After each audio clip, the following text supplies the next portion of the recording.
it's Elena here, back for the Financial Planner Live podcast, and this is so exciting because it's my first face-to-face podcast, and I'm here today with Clemence Chatelin from Paradigm Norton. She is the head of sustainable investing over there.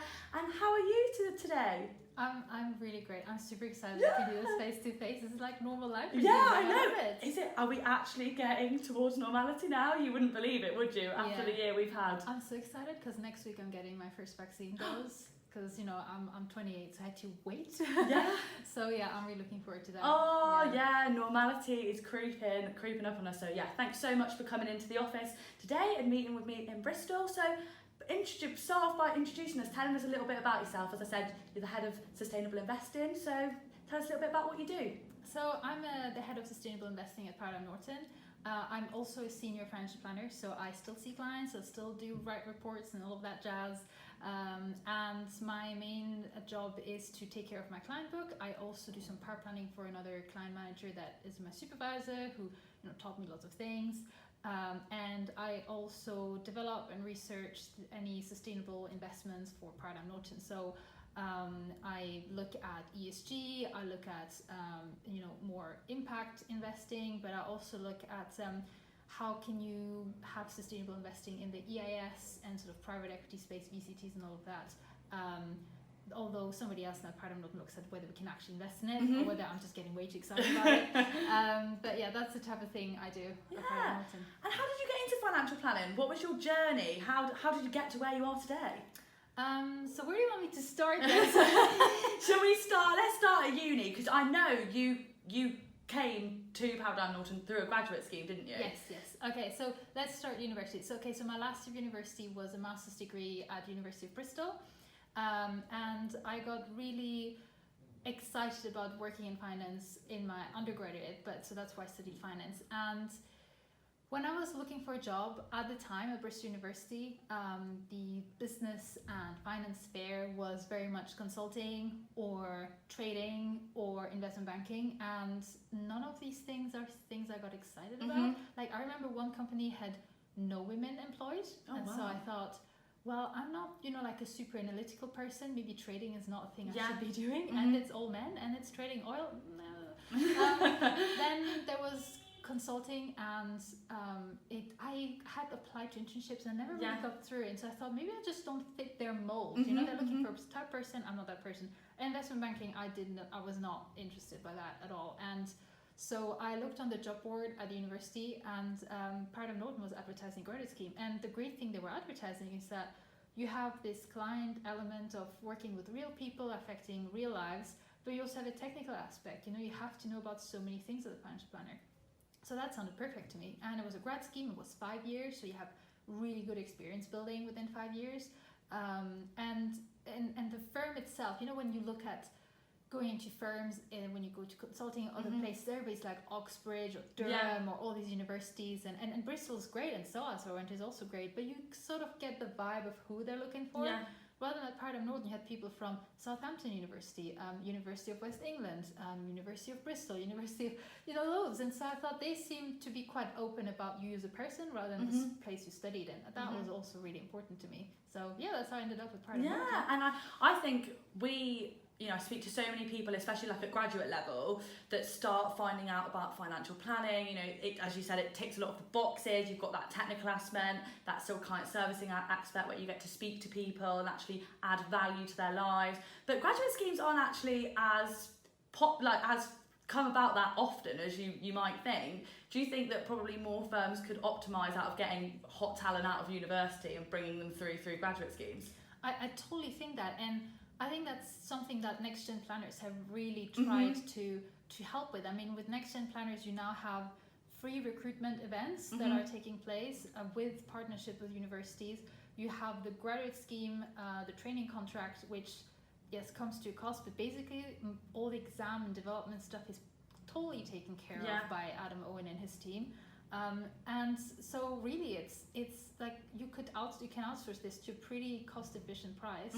And I think more businesses who want to who don't want to sell their businesses really to somebody else, or maybe to a younger person eventually. I think graduate schemes are such a great way to do that, because as a young person you think I need to get a job, but you don't really know where to start. As a graduate scheme, you know this is what I got to learn, this is what, and then once you have your confidence built up and so on, like I'm not considered graduate even though I haven't been there 5 years, but somebody else, we have other people in the business who might still be a graduate after 5 years, because they feel, right, I just took my development a bit slower, and that's fine. You know, I think it gives more confidence to the person that the job they're entering to is actually tailored to their skills and their background, rather than going to this job and then you're like, oh, okay, what do I got to learn? Yeah, you know? Yeah. So I guess a graduate scheme, I never did one when I came out of uni. I guess, and yours will be very specific to your case in Paradigm Norton. But what does it entail? Do you get all the exam support, all the development, all of the things like that?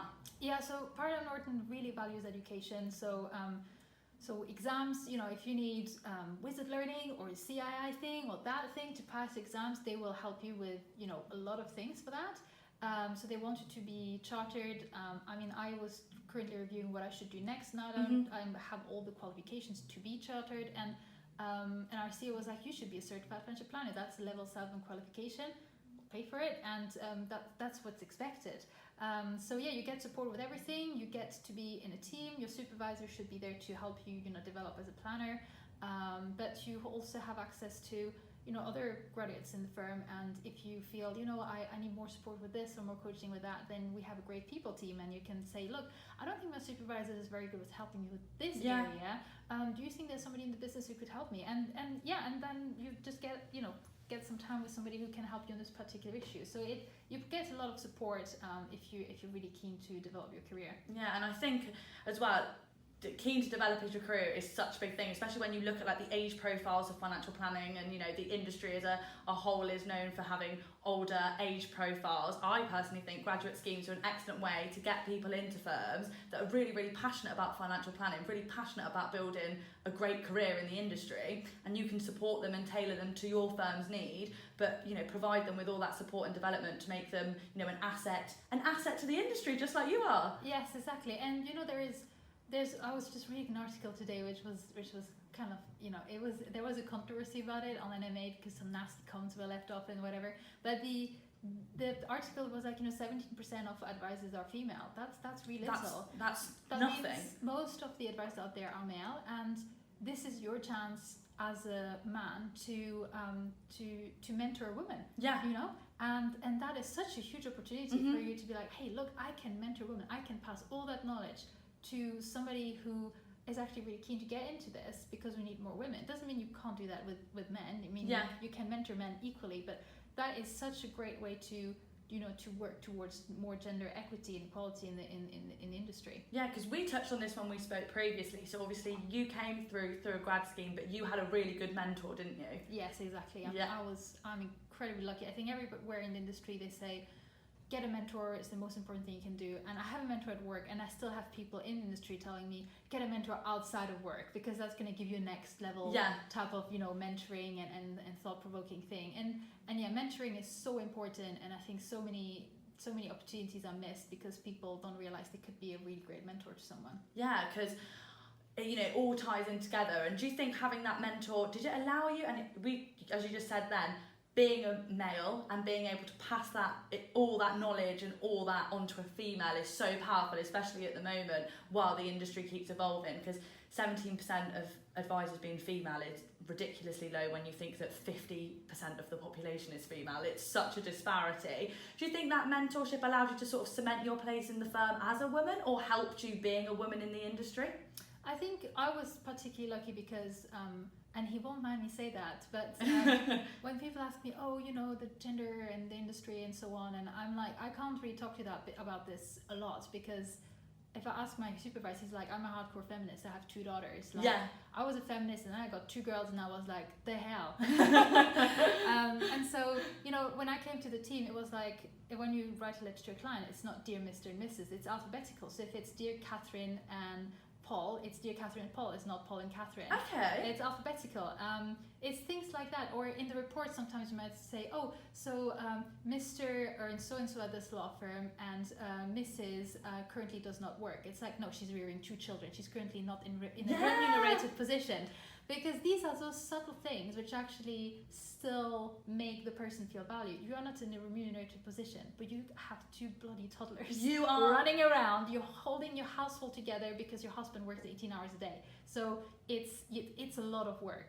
And so you're the rock of this marriage working, because you've got actually more time to invest in the relationship. So it's these little things. And because of that, I think I became, me being a woman was never an issue in the firm. I mean, the firm is not the people there are never, I don't think anyone in there is very much like, oh my God, there's a woman, therefore I'm going to behave weirdly. Yeah. So I was extremely lucky, but I know lots of women aren't as lucky as I am. Yeah, and you just touched on as well, like when you looked at like investment banking, I don't know whether it was specifically investment banking, but you looked at how the lack of women in that profession, and that immediately turned you off a little bit. Do you think, to get more women within financial planning, we've got to have people like yourself, showing that women can do it and encouraging them? I think there are two things to that. There is definitely encouraging women to come into the profession. There's loads of, there are places like NextGen where you can be safe. This is a safe space. You have great, there's anything at work, oh my God, I'm in a firm where this is, gender diversity or diversity is not valued. You can get help to then go like, look, maybe I need to be somewhere else. Yeah. But the other thing is we have so many great women in the industry, like Ruth Sturkey and Anna Sofas. How about yourself? But like, I'm talking about a generation before me who have pushed all these doors open for my generation and the generations to come. And I think a lot of women also have to do their part in actually walking through these open doors. Yeah. The worst thing that's going to happen is somebody might insult you and be really mean. But that is really the worst that's going to happen. Then you can just be like, look, I need to deal with this. I'm just going to go work somewhere else. There's plenty of jobs to go around this industry. We don't have enough advisors or power planners to actually do all the work. We know that. So as an employee in this industry, you have, compared to other industries, leverage to actually make a nice place to work for yourself. Yeah. So yeah, as I said, two things. You have to continue pushing doors open, but as the women have to walk through behind. Otherwise, we're not going to change anything either. Yeah, and I think, you touched on with the mentorship and, how much that helped you. There is also an opportunity, I think, for firms to invest in really competent, strong women to pave a path for the future. Because as you said, it's about opening doors. And I think, and I don't know if you agree, but all the mentorship and all the time that they invested in yourself is just a merit to sort of how progressive the firm is, and you being in the position you are will then further encourage and inspire more women. Yeah, exactly. I mean, it's really funny. It's not like funny in the sense that all the graduates we hired are actually women. It's not that it was designed itself. It just happened to be this way. I mean, I think about 50% or more of the people in the business are women. Oh. And it just happened this way, and it's really great because the culture is healthy and it's good, and you can thrive no matter where you come from. And I think that's really important. Do you have any? I know, obviously, as you said, the majority of the graduates that you brought in are women, and it's just the way it is. Do you think there's a particular reason for that? Do they embody maybe a different skill set, or it's just the candidate pool that you had in at that time? I'm not sure. I think in my take-in, there were 2 women, and we hired 2 women. And then the intake after, there were only men and 1 woman, and we hired her. And I think it came down sometimes to some candidates were just not really great. Some people didn't get our culture. Yeah. We've had candidates who, by no fault of their own, thought that our whole culture is important was just sort of a joke thing. How most business embody this, and so they didn't take it seriously, and they should have. And maybe they didn't, because what they experienced in the world is sadly that it's all for show. But at Paradigm Norton it isn't. And so things have happened that in the interviews where we thought actually this is not quite the right person to work with. But I'm really keen to actually get a male graduate. Yeah. Because I think I just love to see somebody, like a young man going through this as well. I guess the first graduate that we had more recently, he's now been around for a while. He had worked at his dad business and then came to Paradigm Norton as a young person, but and set up the graduate scheme because of that. But I'm actually quite keen to get more graduate intakes and maybe have a bit of gender balance there as well, because I think it'd be nice also to see can we attract men through this profession as well in a big, so we have a gender balanced firm also, so moving forward, because we don't want to have just women either, we want to be progressive here. you don't want to go over the top. And I guess the one good thing also about Paradigm Norton bringing these graduates in is that you've also got not just different gender profiles but different age profiles, because we touched on 17% of advisors are female, but the majority of them are over 50 as well. There is also a lack of younger advisors in the industry as well, I feel. Yeah, I mean, definitely, it's hard for me sometimes to see how bad the issue is, because I'm with Next Gen a lot, and everybody's sort of like, even if there are older people at Next Gen, it's not an under 35 club. I know it seems like it isn't. They are very progressive in their thinking, and so if they are 40 or 40 plus, I'd never know. And it's maybe if you go to certain conferences, you see that the average age is is over 50.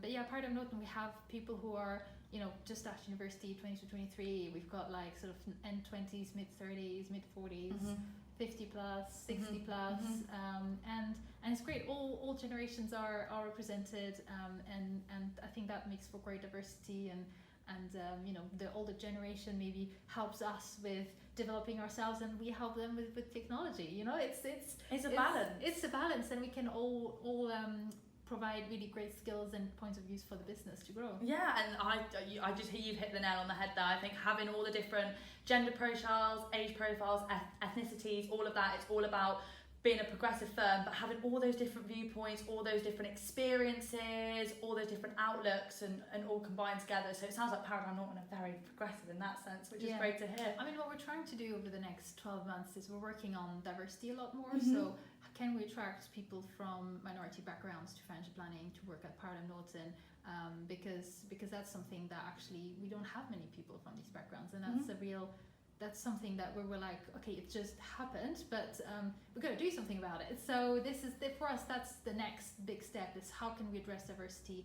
And we have also like sessions booked to address our biases, historical biases, and all of that, so we can be a even more inclusive firm than we already are. Wow, and this is a very good question, because I'm sure audience and potentially business owners, have you had discussions about how you're going to attract sort of ethnic minorities and financial advisors? Because I guess the whole thing is, it's easy to get the idea in your head or see that there's a disbalance, but how do you address it, I guess, is the hardest thing. Well, it's the people team.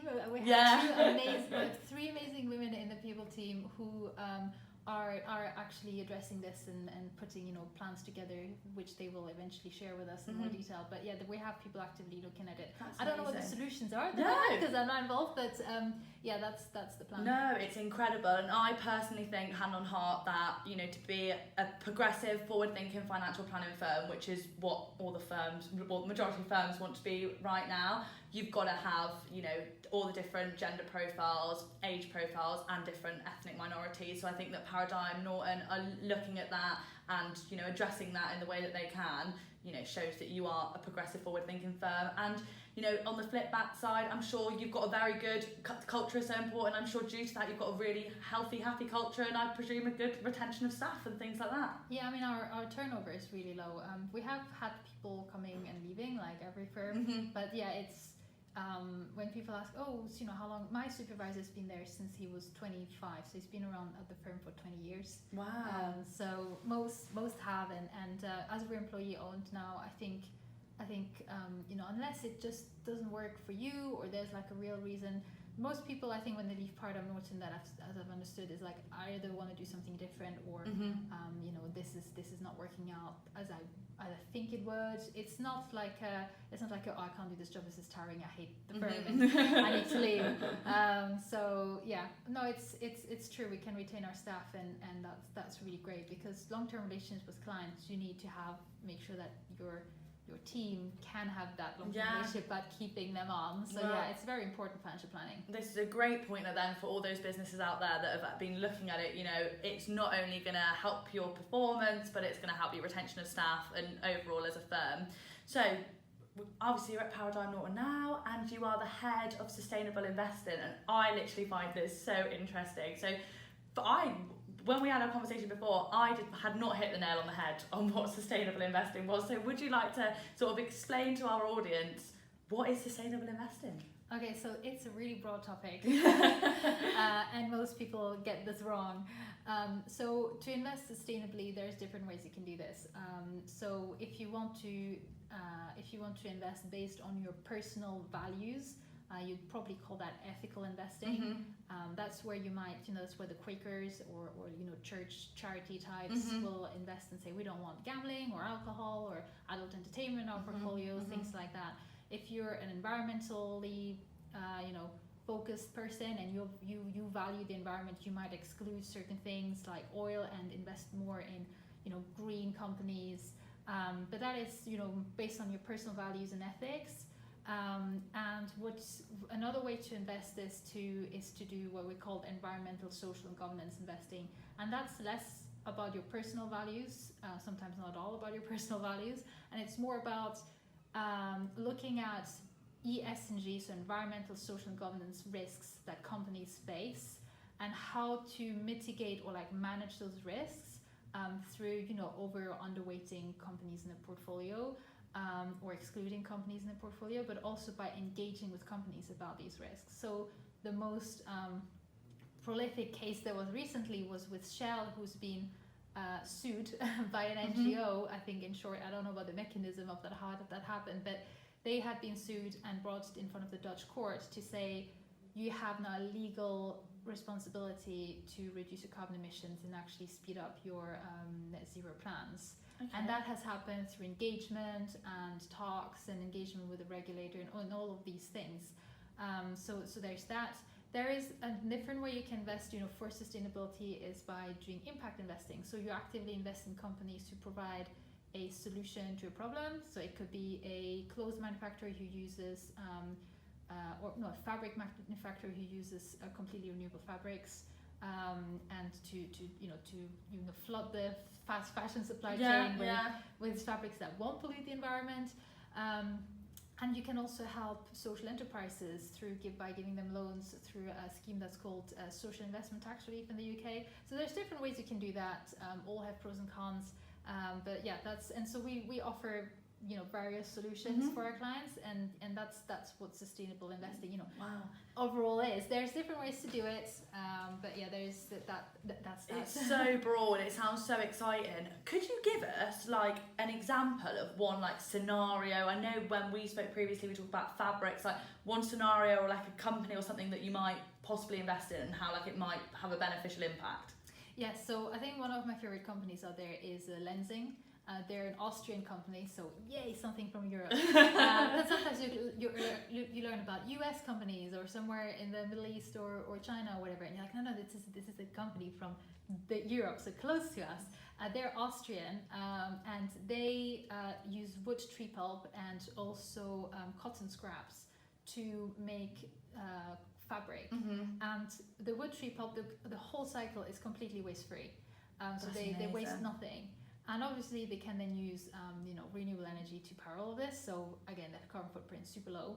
And they have indeed factories outside of Austria, in Southeast Asia where fashion is. But they are very good with their supply chains and how much the workers paid, how are things working there. They also provide services that aren't in the region because the region, the infrastructure might not be as good. And you can find it, all the cool brands that are Allbirds, the tree runners are made with Tencel. There's loads of garments that are made with Tencel nowadays, or modal, whatever you want to call it. Talking about women, period underwear is made from that as well. Oh my God, that's amazing. You can have a completely environmentally friendly period now.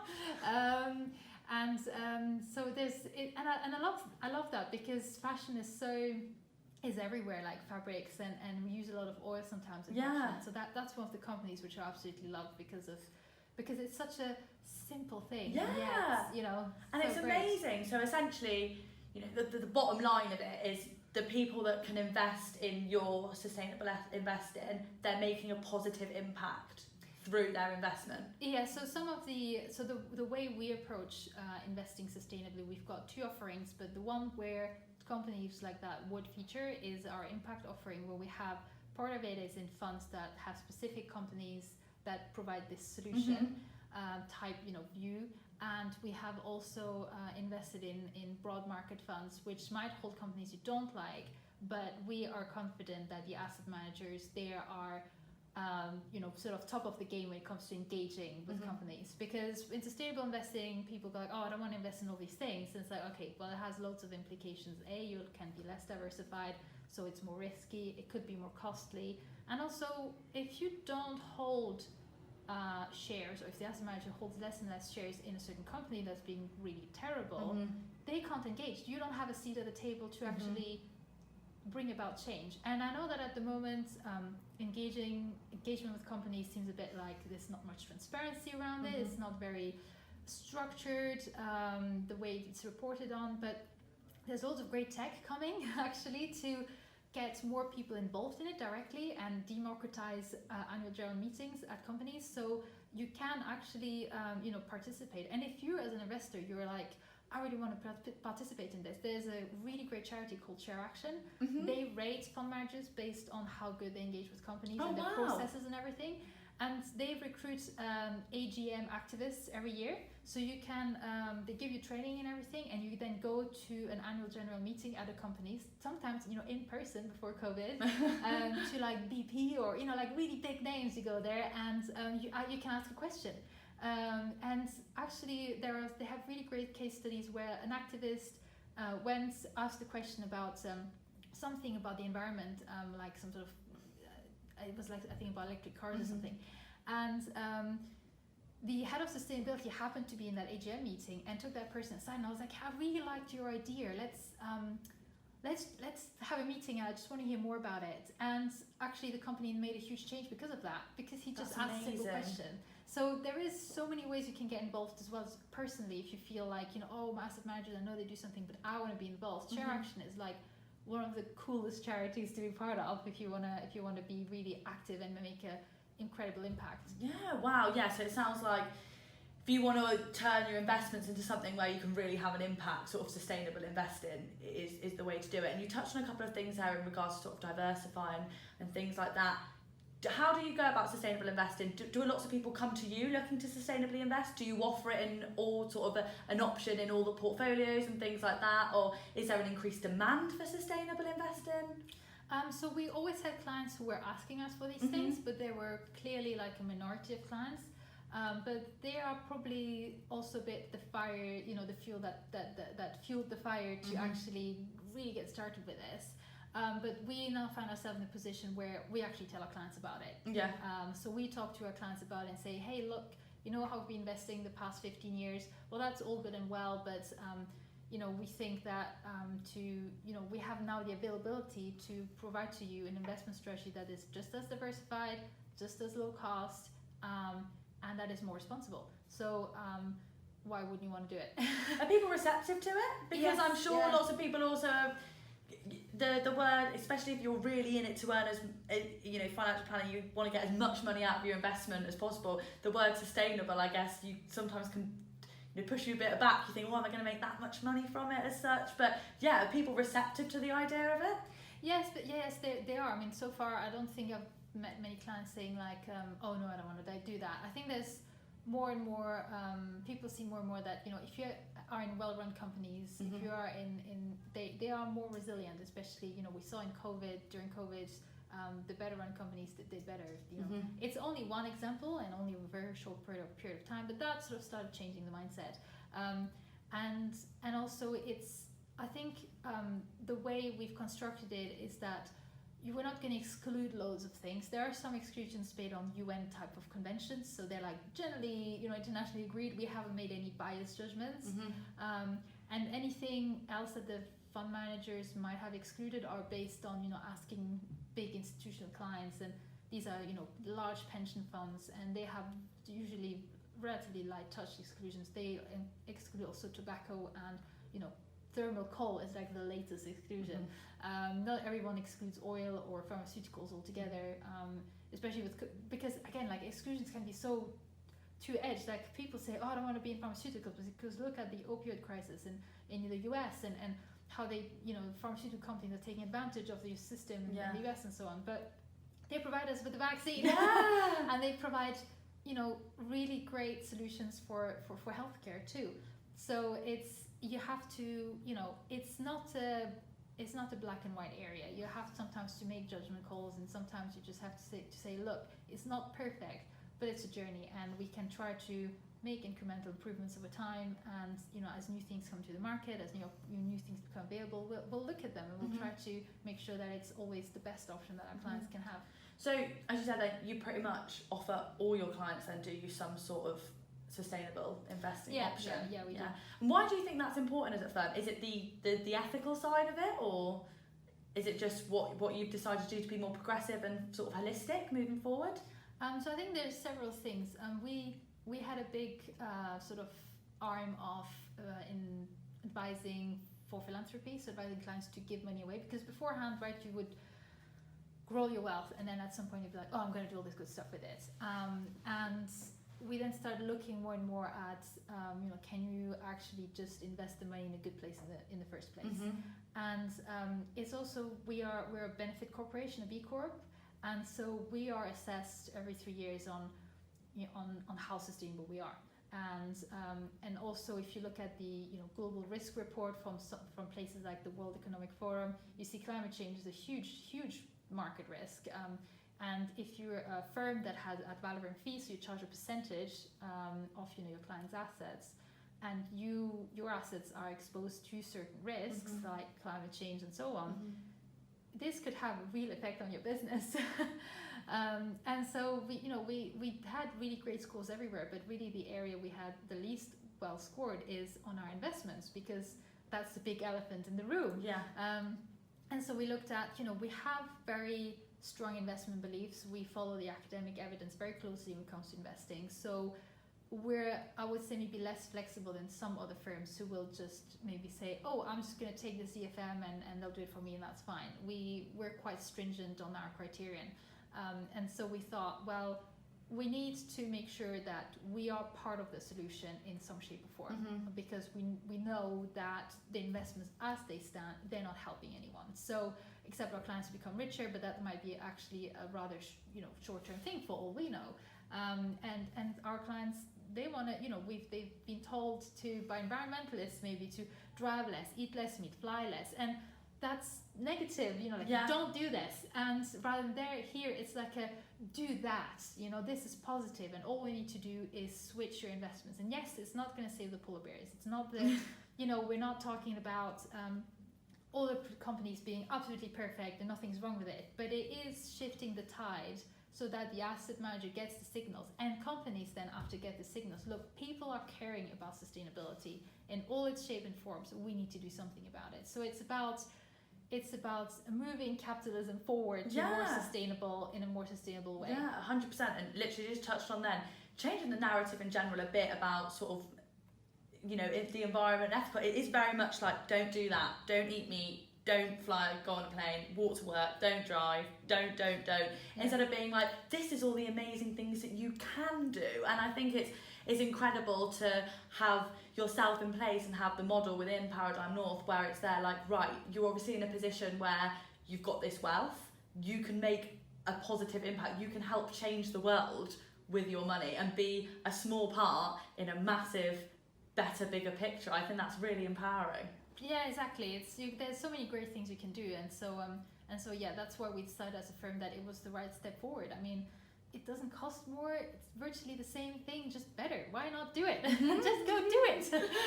So, are you saying just go do it, audience out there? Clem says do it. What would you say sustainable investing is the future?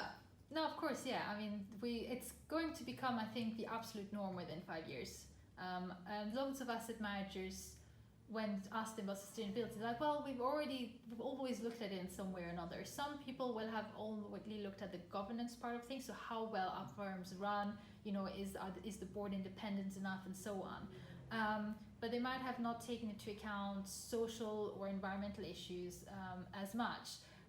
But now, as data becomes better, as reporting becomes better, as we get more standardized reporting, I think it will make it much easier for asset managers to look at it on a much more objective point of view, and it will just it will just, you know how you look at company financial statements to assess whether the company is healthy and profitable, it'll just form part of that. You'll have the same analysis, and so it's going to become completely the norm going forward. It sounds exciting. And obviously this has become like your little thing, I guess, like your little nugget. At what point did you be like, that's what I want to do, or that's what really interests me? Because we work in so much within financial planning in the podcast and working at Recruit UK on the other side, but I don't hear a lot about ethical investing or sustainable investing. So when did you hear about it, and when did you sort of cling on to that and be like, that's for me?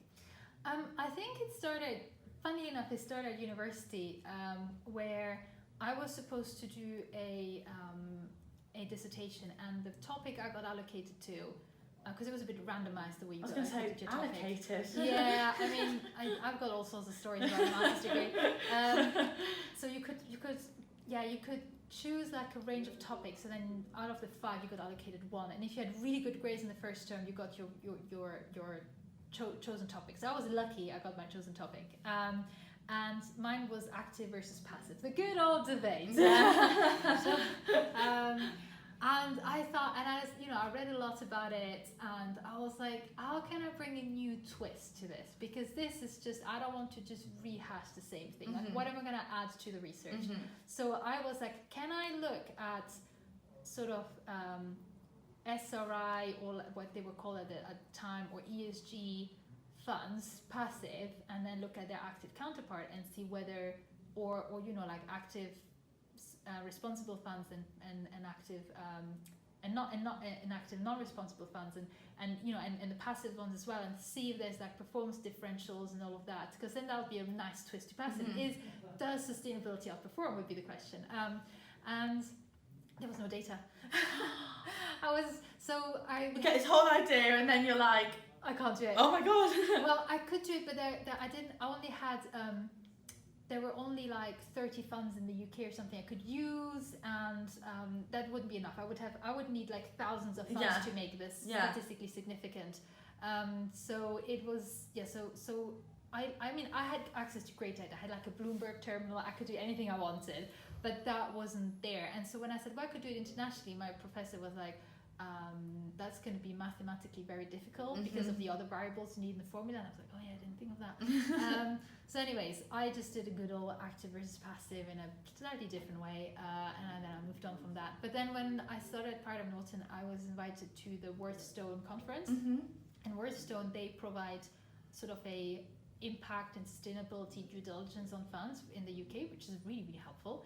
And I went to the conference, and I remember there was one fund manager there called Simon Bond, and Simon Bond manages a bond fund.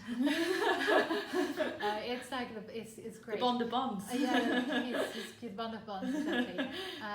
And he had was given a mandate by a Big Issue Invest, so the charity, to create a bond fund that finances social issues in the UK. And so he created this bond fund that was really well priced, like it's not that expensive at all, and its performance is actually pretty good. I mean, as you would expect from a corporate bond fund, and it actually, Big Issue Invest assesses the impact of the fund. So there's like this accountability, and they have lent to like projects like Manchester University to develop, their teaching facilities and so on. They have lent to Unilever specifically for a environmental project. So it's like all bonds where you can follow the money and know where it goes, and then you have to then report on the impact of it. And I thought, this is brilliant. That you can make a return on this. Why doesn't everybody do this? Like, obviously, this is a solution to all our problems. I found it. I know. And then we had a panel discussion, and Damien Lardou, who's like Damien Lardou, because he's also French like me, he has been managing for, I don't know, almost 10 years now. The impact portfolios at EQ Investors, and so he had then the portfolios, and I was like, well, obviously this is possible. And I remember talking to him, and he explained to me, what he did and everything. And so I then spoke to, when I was at the conference, I spoke to our head of philanthropy at the time, Richard Child, and my supervisor, Lee Dunn, and I said, we could have why don't we have portfolios like this? I know it's not evidence-based and all of that, but surely the accountants really care about this stuff, and I'm sure we can make this. This is not that hard. Little did I know. And so they just went like, well, Clem, you've got a master's in finance, you know a thing or two about investing in funds and stuff, so you go ahead. That's your project. That's what you're just gonna do. So yeah, I'll still do financial planning, but this is your your Friday afternoon or Friday morning type of job. And so that's how I got into it. And since then, I think it was 6 weeks into my job. Wow. And then I just started looking at through impact investing what it was. And people often ask me, so how did you get so proficient in knowing all this stuff? And I would say, well, I looked at how impact investors, asset managers, institutional investors, where do they educate themselves? And I started following their content. And then when I actually then went to speak to asset managers, not only I'd had all this background in finance, so that I could talk, one-on-one. I knew about PE ratios and all that stuff. But the other thing is, even though I learned a lot from them, I had this, this background about how it works as well. So then that's how I became the guru at Paradigm Norton, if you like.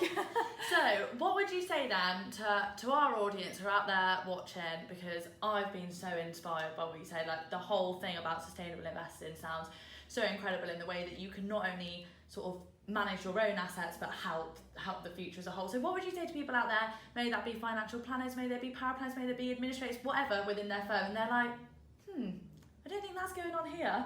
At my firm, what would you suggest that they do? Well, I think you have to speak to the person who's in control of the investment strategy. So if you have a centralized investment strategy, put a white paper together for an investment committee or your board or your exco, wherever decisions are made, and say, look, this is happening, we should do something about it. And if you're passionate about it, ask to actually lead the project. It's such a great way for your own development to do this.